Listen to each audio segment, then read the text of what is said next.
ഒരു variety ടേസ്റ്റിലുള്ള beef കറിയാണ് ഇന്നിവിടെ ഉണ്ടാക്കാൻ പോകുന്നത്.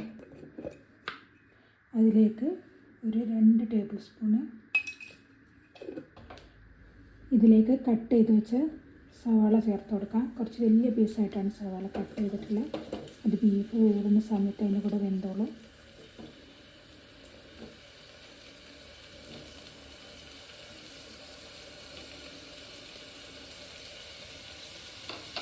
ചെറിയ രീതിയിലൊന്ന് വഴന്ന് വന്നിട്ടുണ്ട്. ബ്രൗൺ കളറാകെ അധികം വഴന്ന് വരുകയും വേണ്ട, ഇത്ര ആയാൽ മതി. ഇതിലേക്ക് ചതച്ച് വെച്ച വെളുത്തുള്ളിയും ഇഞ്ചിയും ചേർക്കാം. ഞാൻ ചെറുതായിട്ടൊന്ന് ചതച്ചിട്ടുള്ളൂ.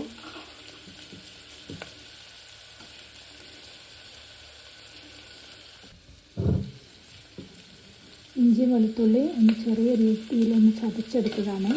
അതും കൂടെ ചേർത്തിട്ട് ഇതൊന്ന് വഴറ്റി കൊടുക്കാം. ഇഞ്ചിൻ്റെ വെളുത്തുള്ളിൻ്റെ ആ ഒരു സ്മെല്ല് ഒന്ന് പോകുമ്പോൾ അതിലേക്ക് പച്ചമുളക്, ഒരു 3 പച്ചമുളക് ചെറുതായിട്ട് അരിഞ്ഞത് ഇട്ടെടുത്തിട്ട് ഒന്നുകൂടെ വഴറ്റി കൊടുക്കാം.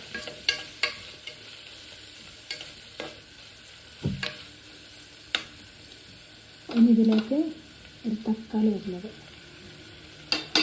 ഇതും കൂടെ ചേർത്തിട്ട് ഒന്ന് വഴറ്റി കൊടുക്കാം.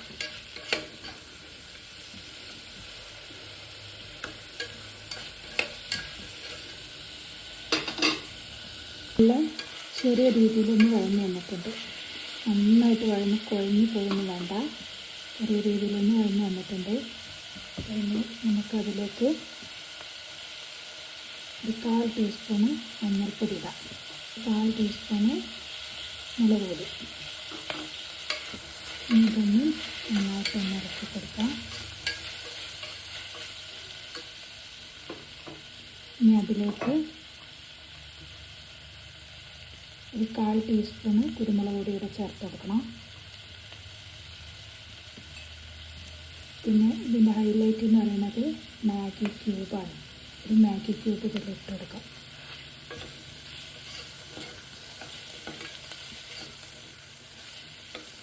പിന്നെ ചേർത്ത് കൊടുക്കാനുള്ളത് അറബിക് മസാലയാണ്. ഒരു 1.5 ടേബിൾ സ്പൂൺ അറബിക് മസാല ചേർക്കാം.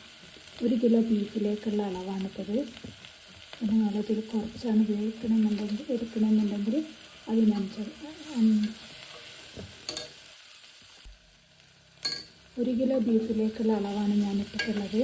നിങ്ങളതിൽ കൂടുതൽ കുറവ് എടുക്കുകയാണെങ്കിൽ അതിനനുസരിച്ച് മസാല കൂട്ടിയും കുറച്ചെല്ലാം ഇട്ടാൽ മതി. ഇപ്പോൾ മാഗി ക്യൂബ് ഇട്ടത് കാരണം വളരെ കുറച്ച് ഉപ്പിട്ടാൽ മതി. മാഗി ക്യൂബിൽ ഉപ്പുണ്ടാവും. അപ്പോൾ വളരെ കുറച്ച് ഉപ്പ് ചേർത്ത് കൊടുക്കുക. പിന്നെ നോക്കിയിട്ട് ഇട്ടെടുത്താൽ മതി.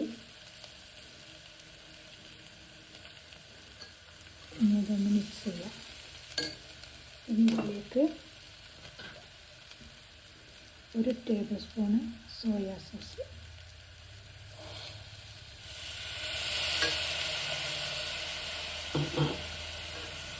ഇതിനോട് ചേർത്ത് ഇതൊന്ന് മിക്സ് ചെയ്തിട്ട് ഇനി ഇതിലേക്ക് ബീഫ് ഇട്ട് കൊടുക്കാം.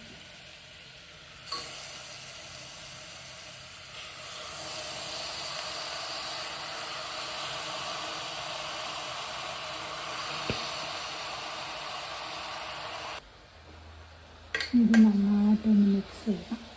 ഈ ബീഫും ഇട്ട മസാലകളെല്ലാം ഒന്ന് നന്നായിട്ടൊന്ന് യോജിപ്പിച്ചെടുക്കണം.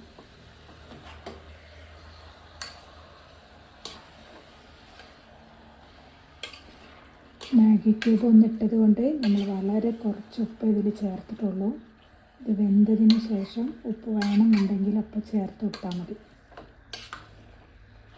ഈ മസാലകളെല്ലാം നന്നായിട്ട് മിക്സ് ചെയ്തെടുത്തിട്ടുണ്ട്. ഇനി ഇത് നമുക്ക് വെള്ളം ഒഴിക്കേണ്ടി വരില്ല, കാരണം ഇതിൽ തന്നെ വെള്ളം ഉണ്ടാവും. ഓൾറെഡി സവാളൻ്റെയും തക്കാളിൻ്റെ ഒക്കെ വെള്ളം ഉണ്ടാവും. അപ്പോൾ നമുക്കിത് മൂടി വെച്ച് വേവിച്ചെടുക്കാം.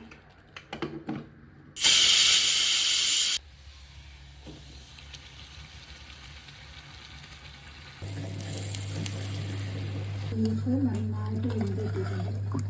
ബീഫ് വാങ്ങുമ്പോൾ ഇതേപോലെ ഒന്ന് ഉണ്ടാക്കി നോക്കാം, എല്ലാവർക്കും ഇഷ്ടമാവും.